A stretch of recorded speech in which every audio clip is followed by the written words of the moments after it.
Hello friends, welcome to PR news. Breaking news అయితే చూస్తున్నాం. హుస్నాబాద్ సిద్దిపేట జిల్లా చేయుత పెన్షన్దారుల సన్నాహక సభలో పాల్గొన్న శ్రీ మందకృష్ణ మాదిగ గారు అయితే పాల్గొనడం జరిగింది. సో ఈ వీడియోలో అయితే క్లియర్గా తెలుసుకుందాం. ఎక్కడ స్కిప్ చేయకుండా లాస్ట్ వరకు అయితే చూడండి.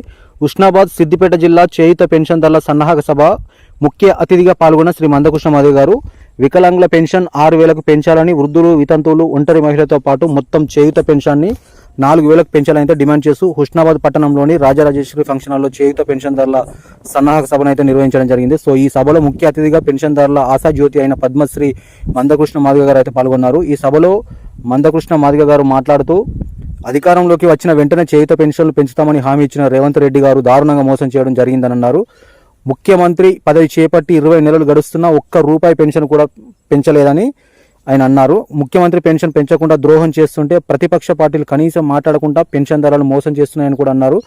ముఖ్యమంత్రి రేవంత్ రెడ్డి బంగ్లాలో పుట్టి వచ్చిన నాయకుడు, ప్రతిపక్ష నేత కేసీఆర్ గడిల నుంచి పుట్టి వచ్చిన నాయకుడు, అందుకే పెన్షన్దారుల పక్షాన వాళ్ళు నిలబడడం లేదని అన్నారు. తాను గుడిసెలో పుట్టిన బిడ్డగా పెన్షన్దారుల పక్షాన పోరాటం చేయడానికి ముందుకు వచ్చానని కూడా ఆయన చెప్పారు. పెన్షన్లు పెరిగేంత వరకు పోరాటం ఆపేది లేదని కూడా ఆయన స్పష్టం చేయడం జరిగింది. సో సెప్టెంబర్ 3న హైదరాబాద్లో జరిగే చేయుత పెన్షన్దారుల మహాగర్జనకైతే ప్రతి గ్రామం నుండి పెద్ద ఎత్తున తరలి రావాలని పిలుపునిచ్చారు. సో ఈ సభకు హుస్నాబాద్ నియోజకవర్గాల నుండి పెన్షన్దారులు అయితే పెద్ద ఎత్తున కదిలి వచ్చారు. సో ఈ కార్యక్రమంలో ఎంఆర్పిఎస్, ఎంఎస్పీ, విహెచ్పిఎస్ మరియు అనుబంధ సంఘాల నాయకులు, కార్యకర్తలు అయితే పాల్గొనడం జరిగింది.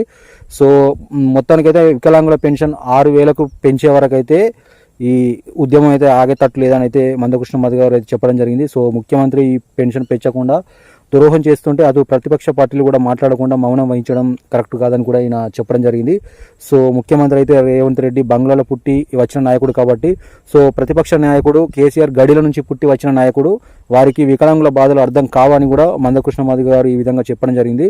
సో ఏదేమైనా రేవంత్ సర్కార్ దిగి వచ్చే వరకు అయితే మందకృష్ణ మాదిగ గారు ఈ సభను ఆపే ప్రసక్తి లేదని కూడా చెప్పడం జరిగింది. సో సెప్టెంబర్ 3న అయితే హైదరాబాద్లో జరిగే చేయుత పెన్షన్దారుల మహాగర్జనకైతే పెద్ద ఎత్తున వికలాంగులు కానీ, వృద్ధులు కానీ వీళ్ళందరూ అయితే చేయుత పెన్షన్దారులు పాల్గొని సభను విజయవంతం చేయండి. సో వికలాంగులకు ఏదైతే పెన్షన్ పెంచుతామన్న హామీని 6,000కు పెంచే వరకు అయితే ఆపేది లేదు. సో ఇది ఓవరాల్ వీడియో లైక్ చేయండి. మన ఛానల్ సబ్స్క్రైబ్ చేస్తాం, డైలీ ఫాలో అవుతుండండి. Thank you for watching.